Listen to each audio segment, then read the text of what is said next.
back, guys, to the room where it happened.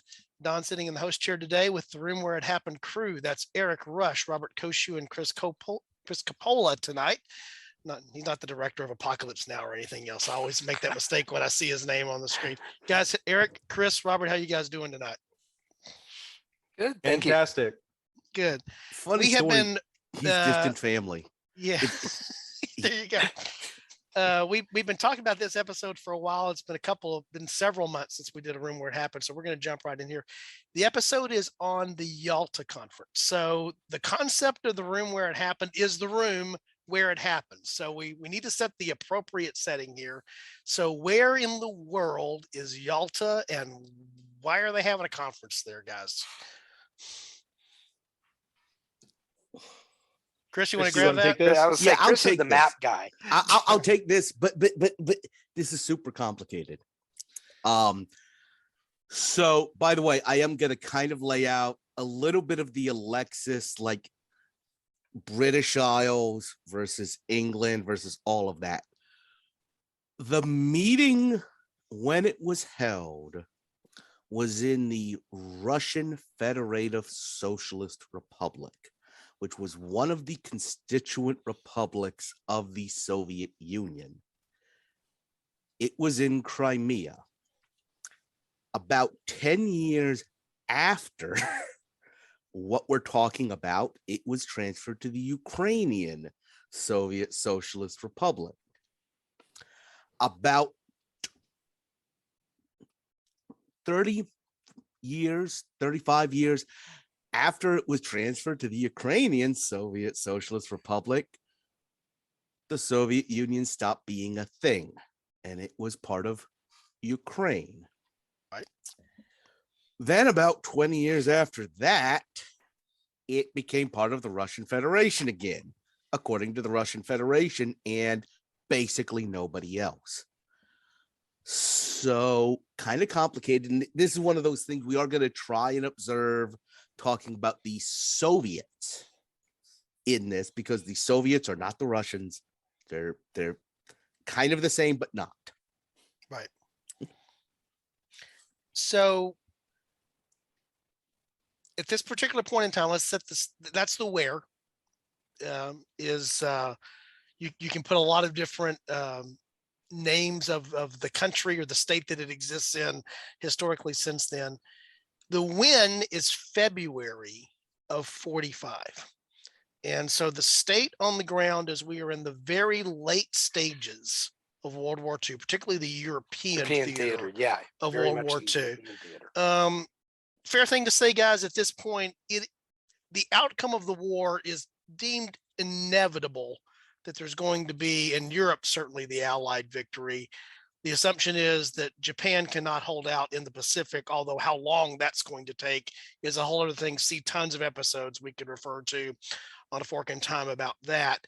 But the situation on the ground in Europe is Germany, it's inevitable for a German defeat here. So the purpose of the conference is really to lay the groundwork for how this is going to be resolved after the conflict is over among the Allies. So that's the purpose of the conference, and the timing is roughly 3 months before the ultimate surrender for what will be VE Day, Victory in Europe Day.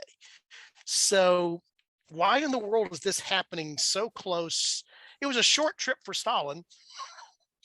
Not quite so short a trip for Roosevelt, who's the president of the United States. How did it end up there? Well, there's a stated reason and there's a real reason. The stated reason is that Stalin said on the advice of his physicians that he was not able to travel by air, and so it needed to be in a place that he could travel over land. And so, in other words, it needed to be someplace that was in the Soviet Union or adjacent to the Soviet Union, and so they picked Yalta. In reality, it was that at Yalta, the Soviets were pretty much calling the shots, because at this point, the Allies are, pretty much at the Rhine, if I'm remembering right. They're barely into Germany. Zhukov is 40 miles from Berlin.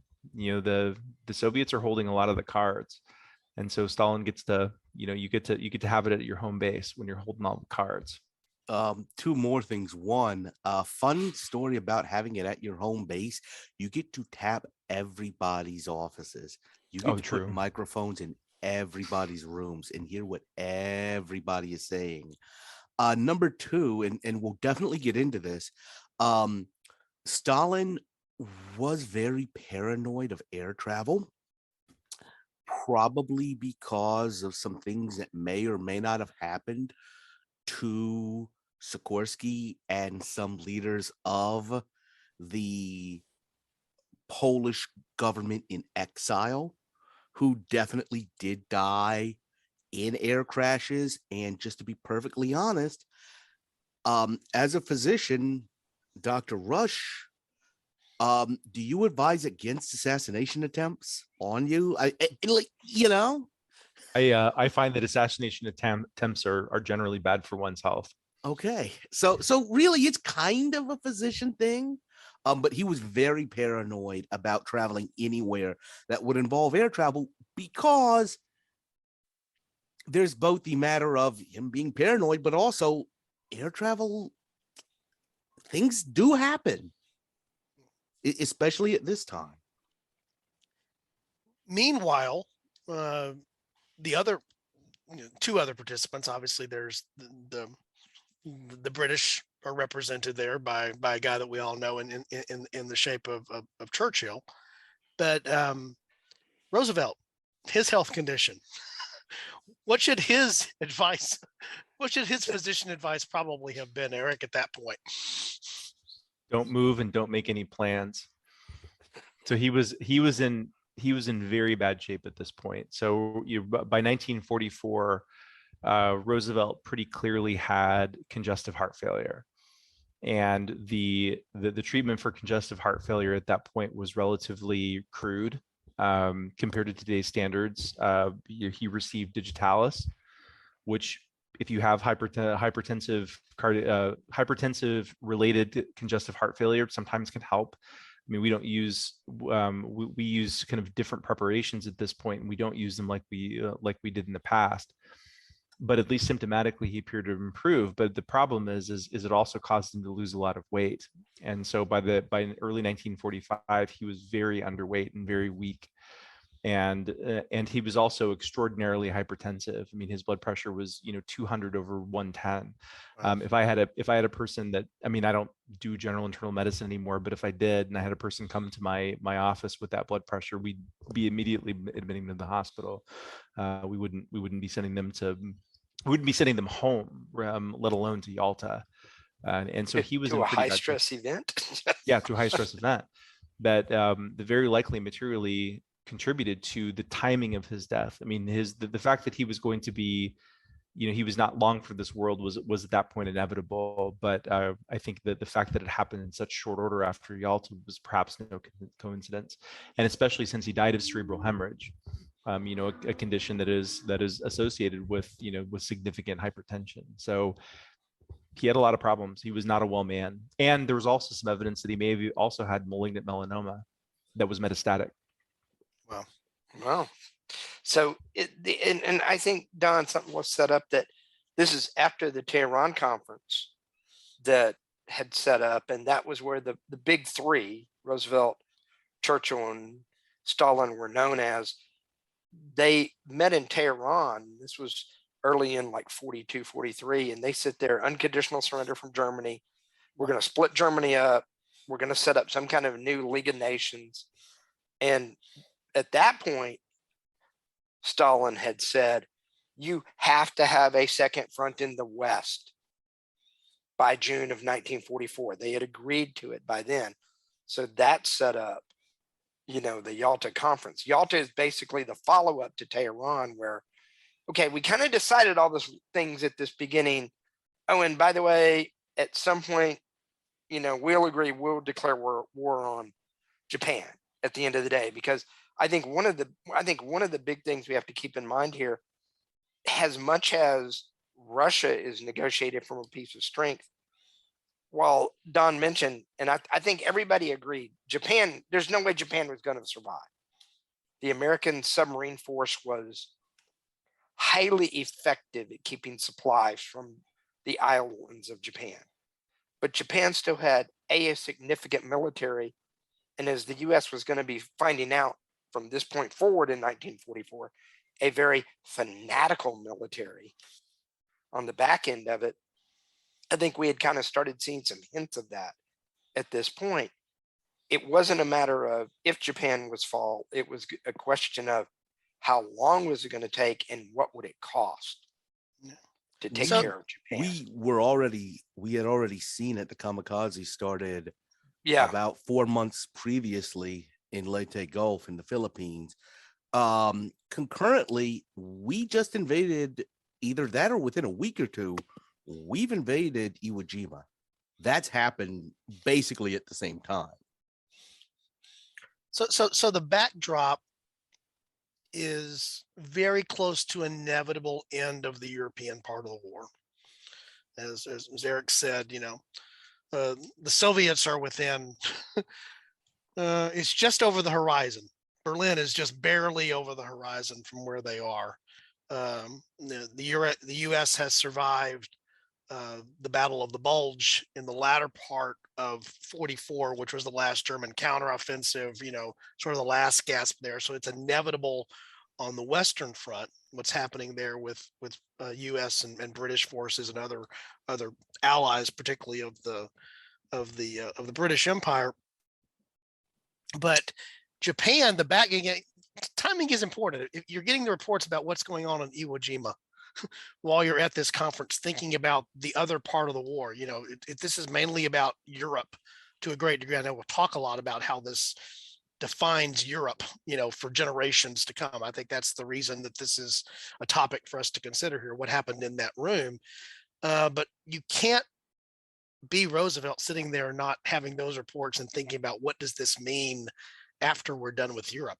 Well, I need the Soviets to do what needs to happen. I guess there's still a question at this point about the ultimate success of whether he's going to have a bomb from the Manhattan Project to actually really use. Is that a fair thing to say as well, Chris? I see you nodding up and down. It's a really interesting thing to think about, that getting back to probably my favorite episode we ever did, the negated nukes. Our production facilities went online in October, 4 months ago. So we have we're still figuring the industrial isotope separation out right now. And they're also still working on the math of how much is this going to take. There's a real question as to how much U-235 we're going to need, how long is it going to take to actually isolate it, because not to get too scientific-y, but up until this point, all anybody has ever done is separate elements. We've never gotten into separating isotopes of elements, and the engineering and the chemistry of making that happen is still being worked out, even at this late point. So the called purpose for Yalta, as I understand it, is to make decisions about how the end of the war will be prosecuted in Europe, what happens after that. And that inevitably leads into what is the post-war world and reconstitution of Europe going to be, right? That's really the stated purpose of the conference. How did that turn out? And what's the ripple of significance moving forward over time? We said that this sets the stage for Europe as we know it for generations to come. What are the key things there, and what gets decided? Well, I think you had some competing interests in what the individual powers wanted. So for one, France was not there. And an interesting point. De Gaulle sort of never got over that to a degree. De Gaulle never got over that. Yeah, but so France wasn't there. So it was the US, the UK, and the Soviet Union, and they had stated goals. And the US had a stated goal of having the Soviet Union participate in both the invasion of Japan, the eventual invasion of Japan, because the outcome of the Pacific War was by no means as decided as it was in Europe. and that FDR wanted the Soviet Union to be a part of the nascent United Nations, or League of Nations version 2.0, whatever that was going to be. The UK had a stated goal of wanting democratically elected governments in Eastern Europe. And that was what Churchill wanted, was democratic governments in Eastern Europe. What the Soviet Union wanted was a buffer zone, because for their national security, they wanted to have Eastern Europe to be a buffer zone. And again, they were holding a lot of the cards based on where their location was in Germany, and the number of we'll just say the size of their army at this point, which was about, if I remember right, about 7 million people that were on that Eastern Front at that point. So it was no small army. And just to get a little more specific, the big country that Great Britain wanted to be democratic was Poland. Poland Is why they declared war. Honestly, it's they can't really stand up and say we did it for Czechoslovakia. Czechoslovakia was gone by the time Britain got into it. They went to war to protect Poland. And it's kind of hard for Churchill or any British leader to sit there and say, and we've talked about this elsewhere, they lost the empire. We gave up the empire. And what did we do it for? A country that we just handed to the Russians. And the Russians participated in that September 39 dismemberment of Poland. There was serious questions as to whether before 41, as to whether Great Britain would wind up at war with the Soviet Union, because they also invaded Poland. When at the end, the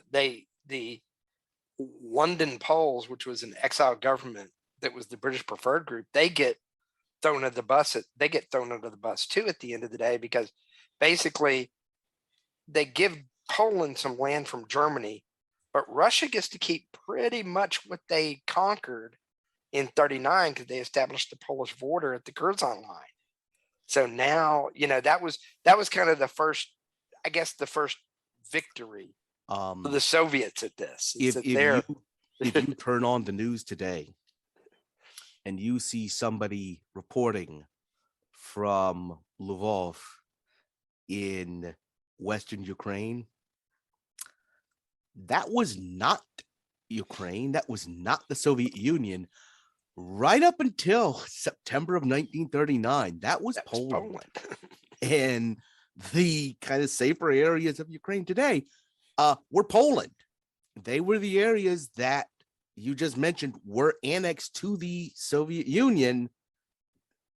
Its constituent part, the Ukrainian Soviet Socialist Republic, after 1939.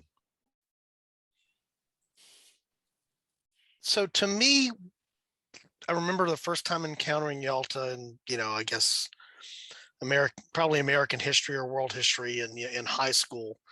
The thing that I remember as being the big thing that comes out of that, which is sort of I guess reasserted at Potsdam, 4 months later, now with a different set of players, by the way.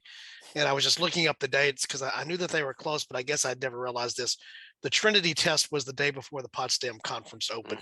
Don't think that was accidental timing in any way, shape, form, or fashion for any reason. Truman kept delaying it, the Potsdam Conference, to get the Trinity test over with, because he wanted to have that ace in the hole. But as you talked about the idea of League of Nations should know what we now know as the United Nations, the idea of what would be democratically elected governments, how they were. But the big thing I remember of Yalta is this idea of we're going to divide into 4 occupation zones. This was, I think, first established at Yalta. Do I have 3? Well, yeah, and then later the French get in the game, right? They're kind of 4 occupation zones, but the French occupation zone has to be carved out of the British and American British, zone. or the UK and US. The US basically does not want the French involved in too much of this, because we're kind of realized de Gaulle is de Gaulle. And the Soviets are like, you know what? Whatever your part of Germany is your part of Germany, And if you want to give it to Liechtenstein, if you want to give it to Luxembourg, you can go ahead and give them an occupation zone. But nothing that you're going to give us. Right. Right. Yeah. And so this idea of a divided, occupied Germany flows out of this conference. But Mhm. also, what kind of a divided and occupied Germany? Because earlier at Tehran, you had things floating around like the Morgenthau Plan, which was basically Germany cannot be a thing anymore. We need to repasteurize or split it up so much that it goes back to the kind of Germany that would look familiar to a Louis XIV. All right. The stated goals were to divide, demilitarize, denazify, and then go prosecute anybody who was involved. Oh, and by the way, 20 billion in reparations, the vast majority of which were going to Russia. Yeah. And And it's easy to forget. Well, I think we've talked Mhm. about this in other Forking Time episodes. It's one of those things that I don't think I came to this knowledge, appreciating it the way that I do until, post high school, maybe even post collegiate history. The number of deaths, the number of Soviet civilian deaths, not just their military on the Eastern Front, is just, the numbers are mind boggling. It's, in terms of why would the reparations be, skewed in that direction? Well, it's because of where the devastation had happened and the impact that happened, not just economic, but the lives obviously being represented as well. but it was also interesting. One of the other outgrowths of keeping the French out of it, the French were also kept off the Reparations Council, which means no other occupied nation was on the Reparations Council. The United States and Great Britain had not been occupied. Right.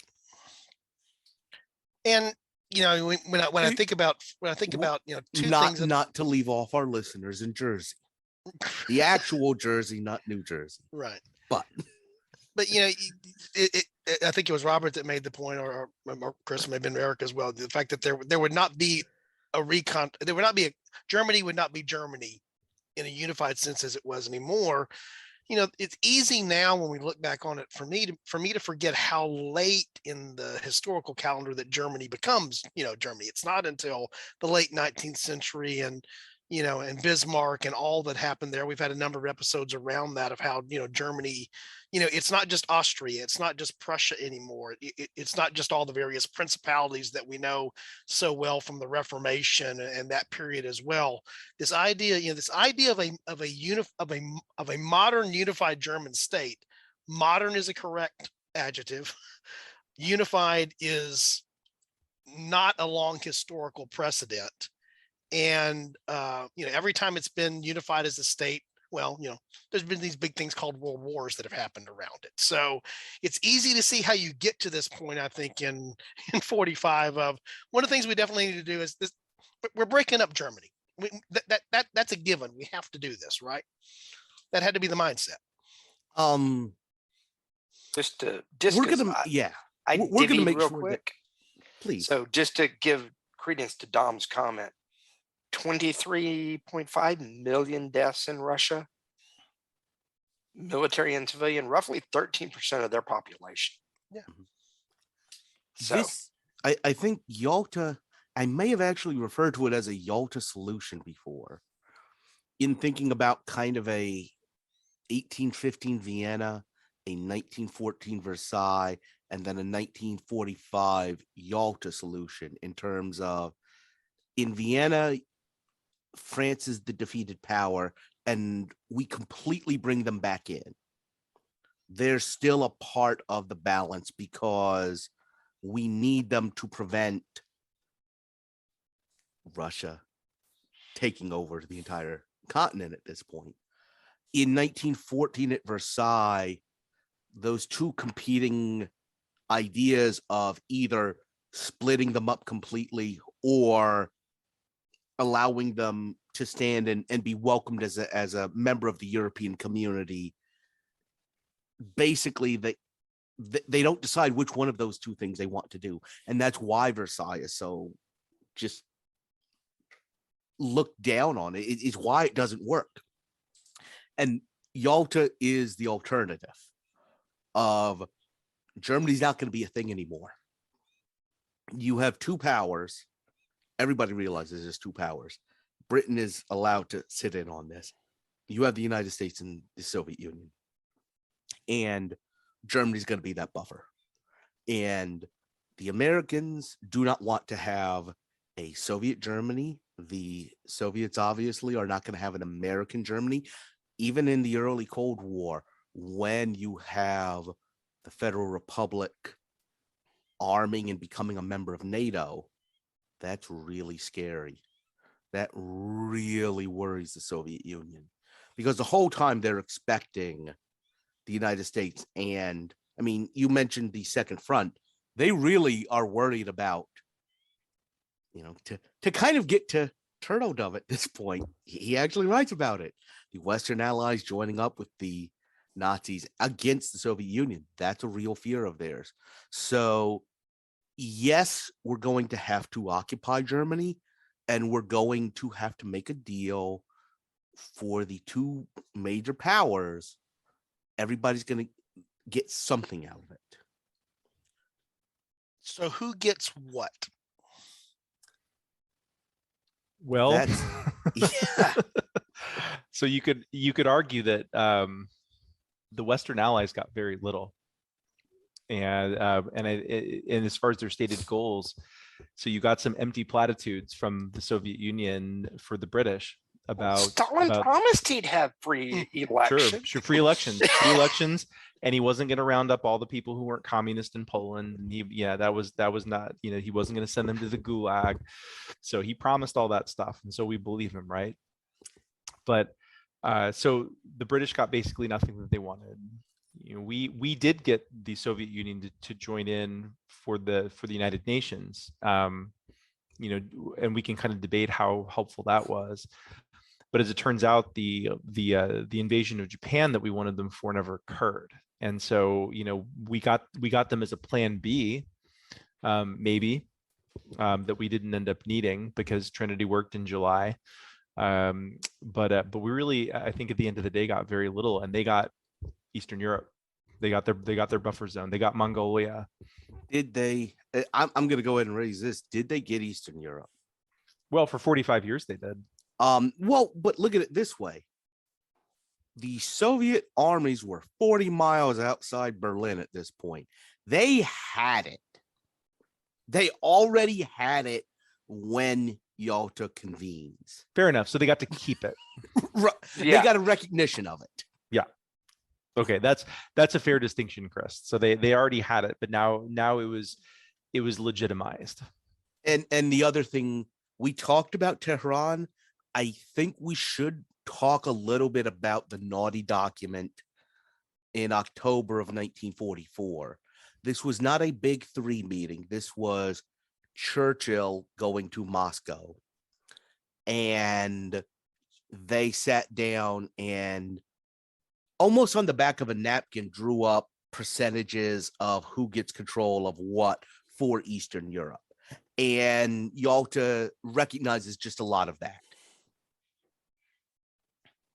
Well, they did, but I would say that document, and you're talking about the percentages agreement, right? Correct.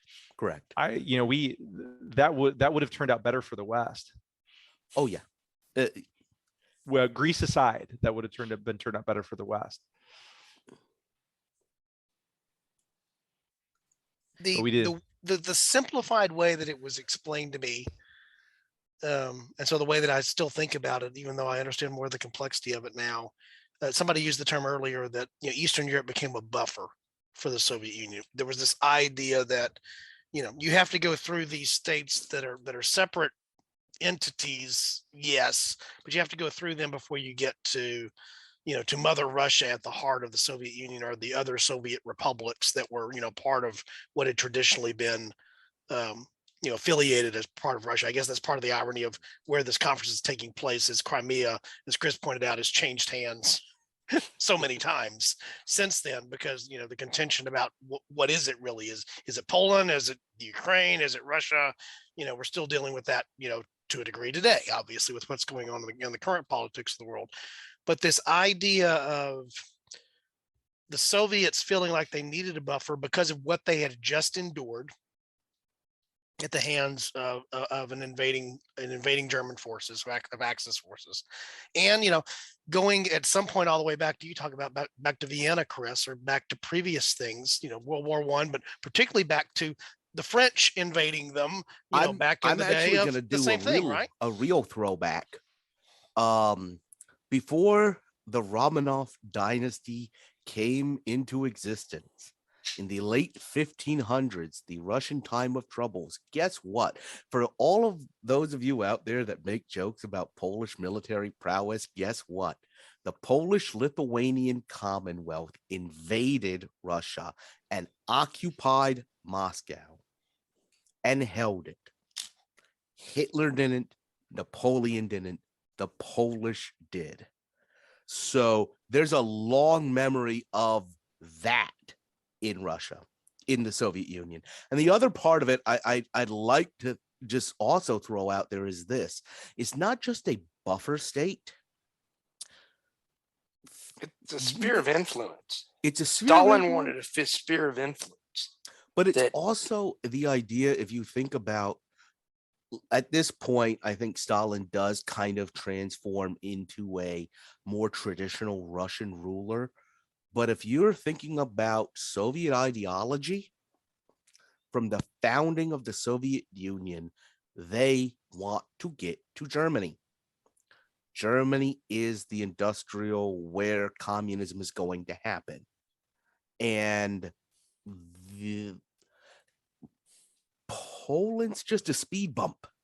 Poland is something you have to get out of the way to get to Germany. And they had already fought a war in 1919, 1920, trying to break through to the weakened Weimar Republic. This puts them in Germany. And we're going to talk about this as the beginning of the early Cold War. There's an ideological and a theoretical sense that we're going to get into Europe, and then we're not going to stop. This is going to be our foothold, not just from a defensive standpoint, but from a ideological march of communism. I think that's fair. That and so there's the personalities that are there. We've talked a little bit about them, obviously. But all three, by the way, three very powerful forces of personality. Even Roosevelt and the health condition that Eric described there, he was still Roosevelt. He and still doing what he would do there, but certainly Stalin and certainly Churchill. Just to be in that room, just to get the sense of what it would have been like to be in that room. Talk about, again, this is the room where it happened. Just, obviously there's all kinds of perfunctories and, aides and others that are there. When you just think about it, I think about the iconic pictures of these conferences where the three of them are sitting there together, and the realization that there's geopolitical reasons why they're making decisions about how the world's going to be after this, because of they're fighting a war and they're defeating an enemy. But it was also we're the forces of personality that get to decide what the world is going to be, separate from the political reality of the countries they represented, but also who the men were that were there, and the fact that they came armed with philosophies. Chris was just talking about there what the Soviet philosophy was, and they also came armed with personality that went with that, without a doubt. Yeah, that's one thing that jumps out at me is just trying to think through, because again, it's only 4 short months later when Truman has replaced Roosevelt, being one of the examples there with Roosevelt's passing. Something about that, if you're Stalin, you're like, who's this guy? Yeah, I know who that guy was. Who's this guy? Him showing up having just exploded a nuclear weapon in the desert. Okay, I'm going to listen to this guy. Who is other without that? Who is this guy? What would have been the personality trait that would have gone on I know we're talking about Yalta, but just later at Potsdam, the same principles are getting sort of reconfirmed, rethought, in the context of what's here. But just the personalities that are there in that room is, something that jumps out at me.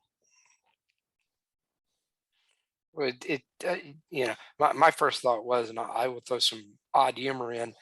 My first thought was, you're going to die of cigarette and cigar smoke being in the room with these three guys, because they were all there. But just and you talked about the different personalities, but philosophical. Churchill was an adamant British colony person.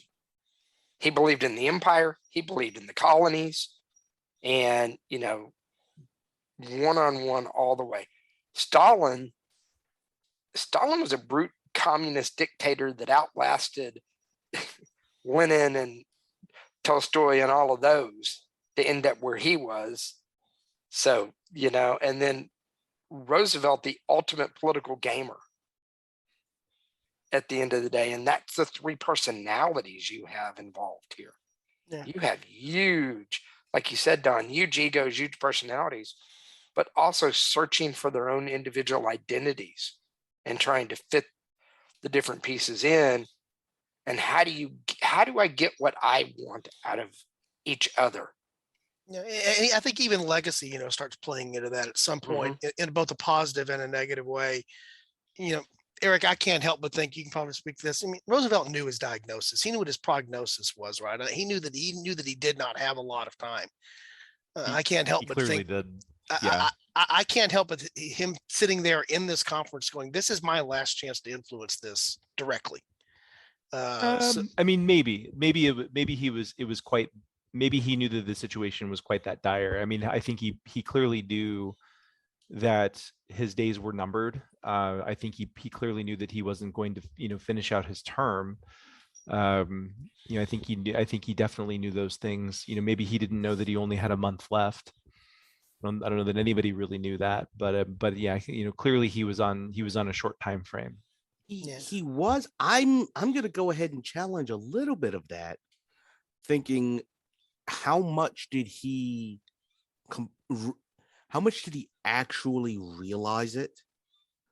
And I'm thinking about the fact that he dumps his longtime vice presidential candidate in the election of 1944 that just happened, and really takes a hands-off approach as to who his running mate is going to be. With the real, if you realize you're on borrowed time, maybe you do put your thumbs on that scale a little bit more.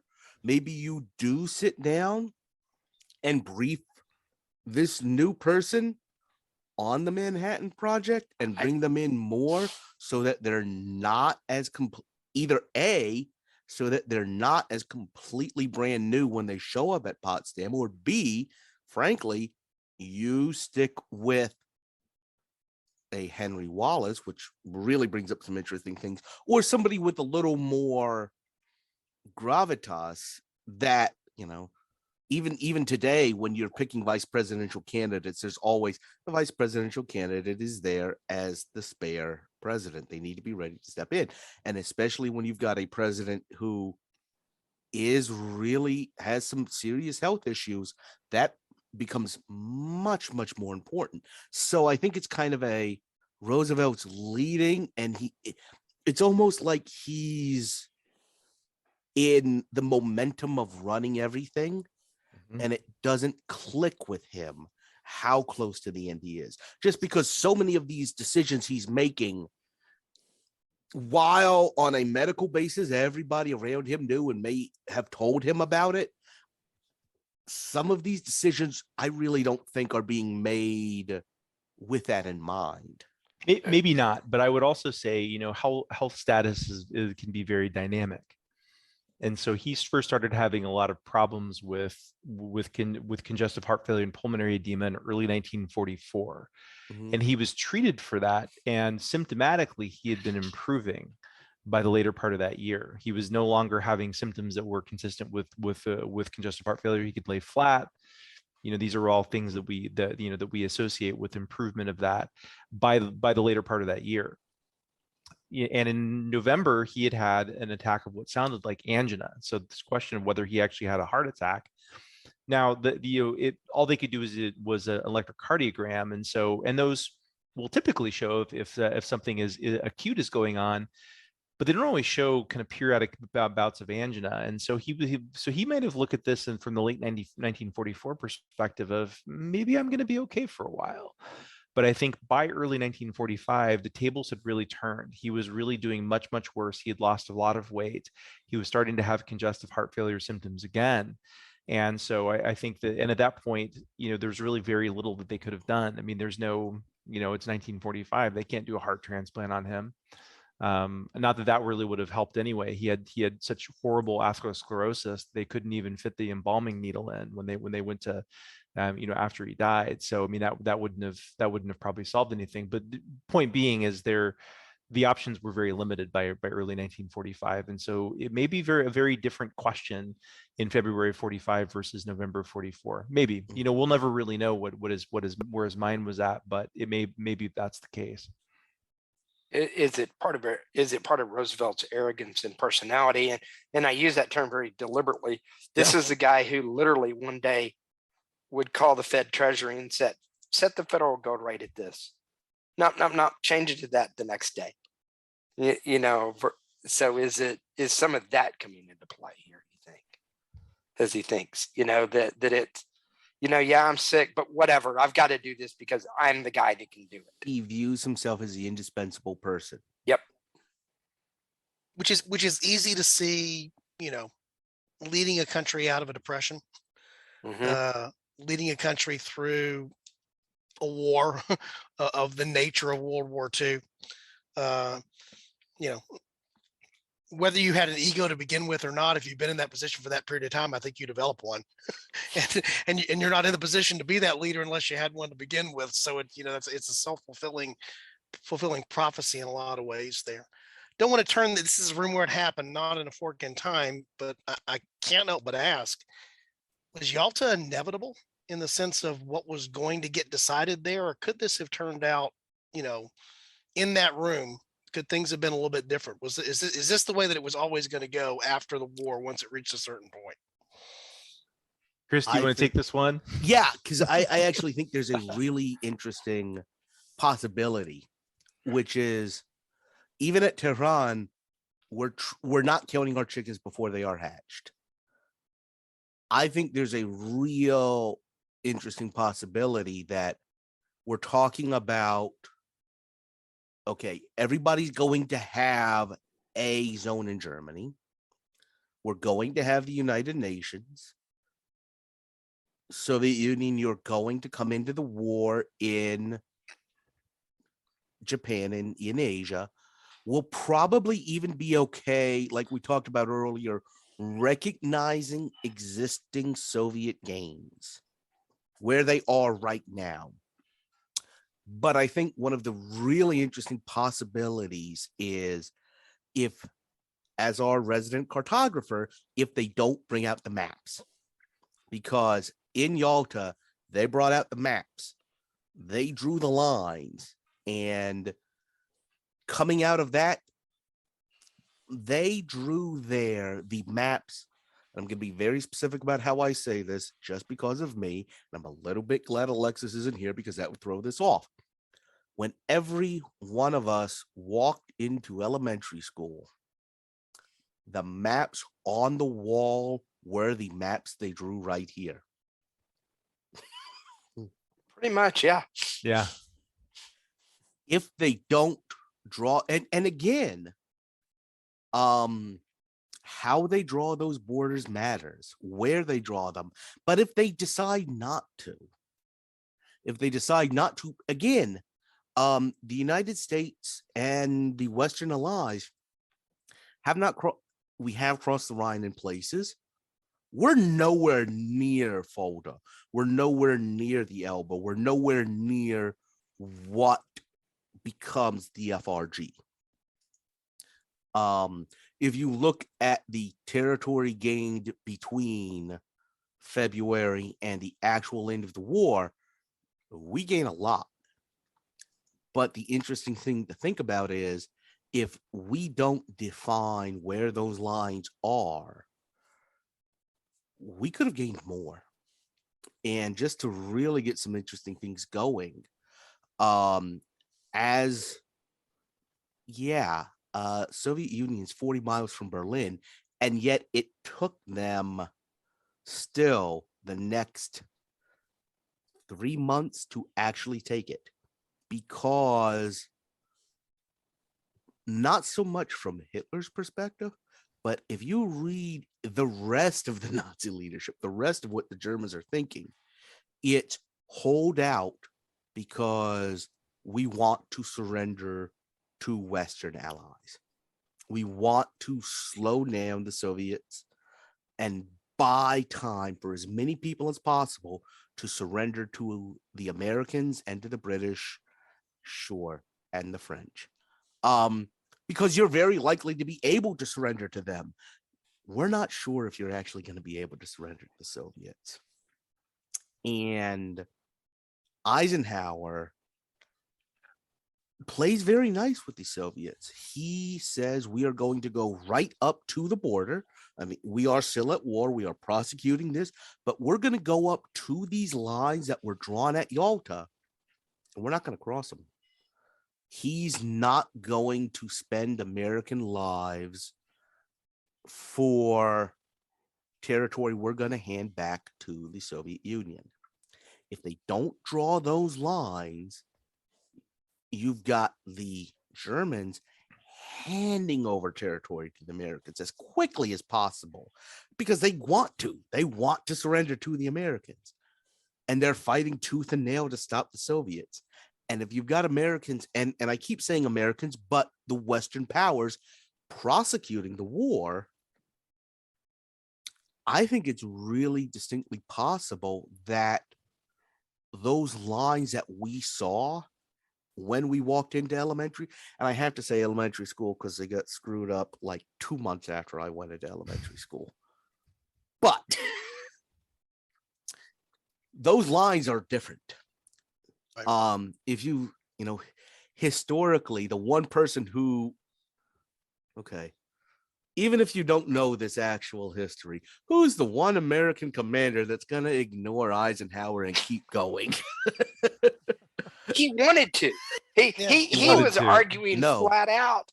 He did. We're gonna have to fight him anyway. We got the army here. Let's do it. No, Patton did. He ended the war in Czechoslovakia. Czechoslovakia was given back to the Soviet Union. And I think that's a real interesting. We could talk about where the line is in Germany. That's something. We can talk about whether there would have actually been an established land corridor to Berlin. That's important in 1948 with the airlift. Right. If we actually have a land corridor, if the United States and the Soviet Union and British, all of our troops meet in Berlin rather than Berlin being surrounded by the Eastern Zone, that's important. Another thing that I think is really possible and really plays some interesting things here is Czechoslovakia. The United States was in Czechoslovakia in May when the war ended. If we prosecute it, maybe we don't take the tail of Slovakia, but the modern Czech Republic is very possible. These were two regions that had politically divided. If you want to talk about Germany being a new invention, Czechoslovakia is literally two different. Today, they're two separate countries that had been thrown together for 20 years and wanted to separate. The separation of those two powers does play an important role in the beginning of World War II. I think you might have a Western Czech Republic and an Eastern Bloc Slovak Republic, Slovakia. Now that I've really laid out something and taken us down a rabbit hole, I'm going to throw one more thing at us. Guess what? If the Iron Curtain runs through the eastern border of the Czech Republic, we have a border with Poland. That's important. That is hugely important because intellectually, culturally, Poland very much feels Western. And during the Cold War, it is cut off. It is surrounded. It is a dot in the Eastern Bloc. It's not anymore in this scenario. So, Help you me know, out. Somebody else. My mouth is dry. That comes into play 79-80 with solidarity. Well, I even think maybe even before that, Robert. So if you, Yeah, so yeah, certainly for sure. 79-80 was solidarity, but I'm even thinking about between 45 and 49, kind of the establishment of the People's Mhm. Republic. Is that a very different, does that look very different? Because you've got the potential for, funneling in dissidents and democratic activists and people like that through that border. I mean, so you maybe have a very different late 1940s for Poland. I mean, remember, even the early 50s, the Poles were the first people to really challenge the Eastern Bloc imposition.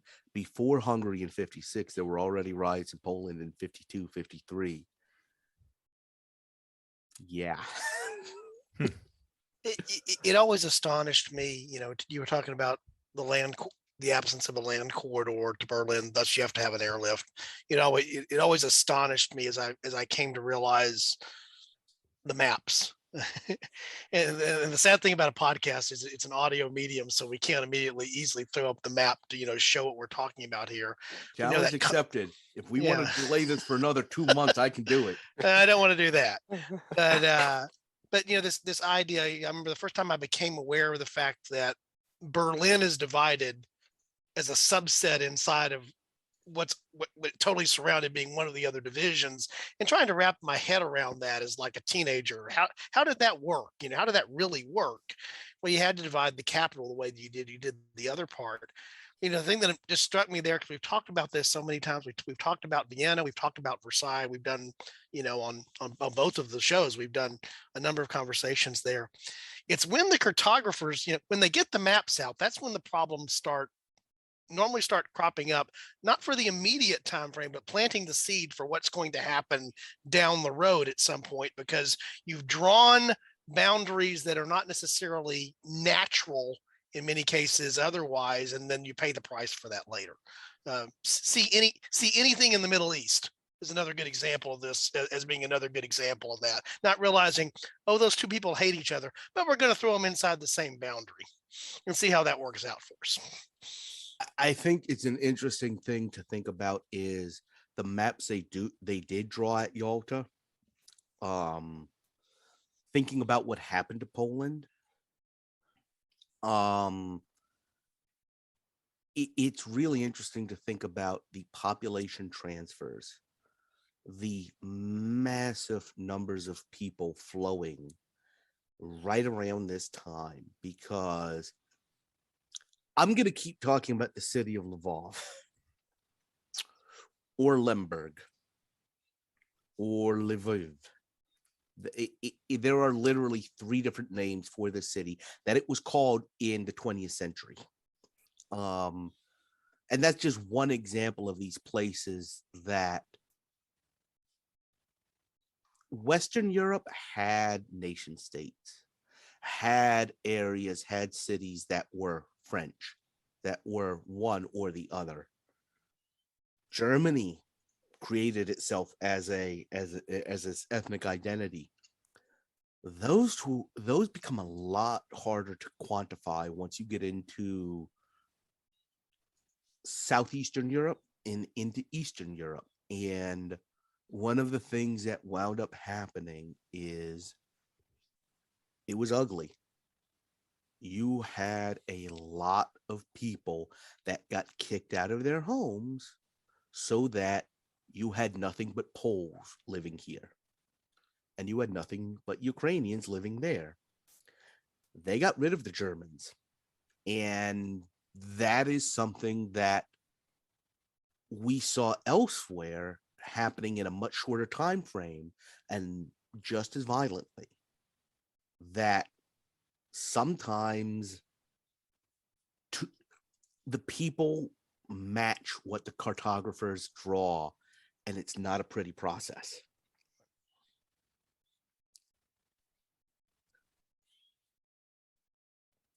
I knew this was going to be a difficult episode to exit because we are still living it in so many ways today.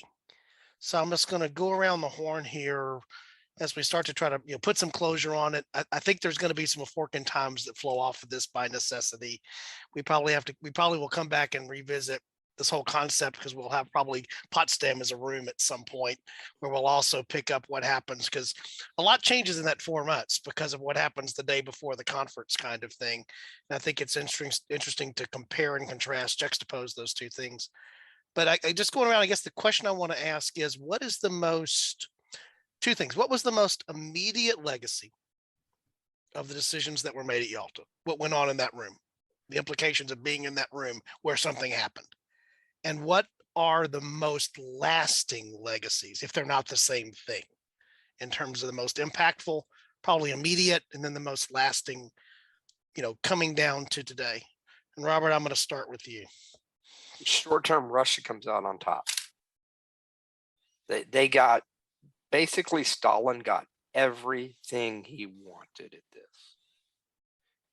Long term, it sets the balance of power that we see that exist from 1945 through really till today.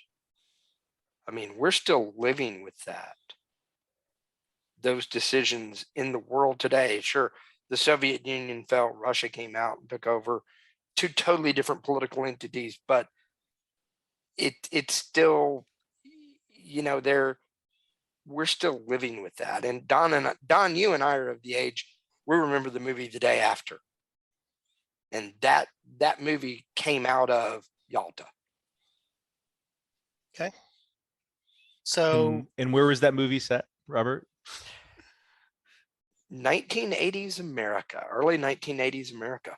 What city? Kansas. What two cities in particular? Lawrence, Kansas is actually the big. Lawrence, the big Kansas, Kansas. and yep, Lawrence, Kansas, and then also some of it happened in Kansas City. Yeah. By the way, it's the only Cold War movie set in Kansas. If you want to, you're about to get shock and awe, people. Okay. Okay.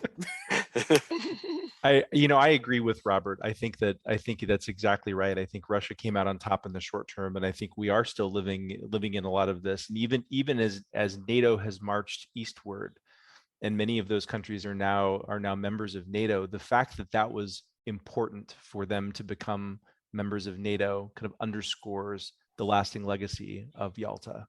Yeah. NATO exists because the Warsaw Pact exists, and or vice versa. And we still, you're right, the members have changed, and the lines and the shadings on those maps have altered as who's been there. But the general outline of Europe thought of in East and West still exists even to this day, just with slightly different names that we call the players and maybe slightly different places where we draw the line, I guess is the way I would think about that. Chris, your thoughts on those two questions? I think the most important thing is how shocking what is going on right now in Ukraine is to us. That you have state-to-state warfare. That's kind of the norm in Europe. Really, when you think about it. And getting back to kind of what we talked about earlier, the Vienna, Versailles, Yalta took a different approach than Vienna, but it created a system that could accommodate a unified Germany, that could provide for peace in a continent where that is not the norm for a very long period of time. And I'm interested, and we can talk about it. And I'm not sure how I feel about the importance of Trinity in ensuring the lack of state to state warfare. But Yalta definitely played a role in establishing a balance that,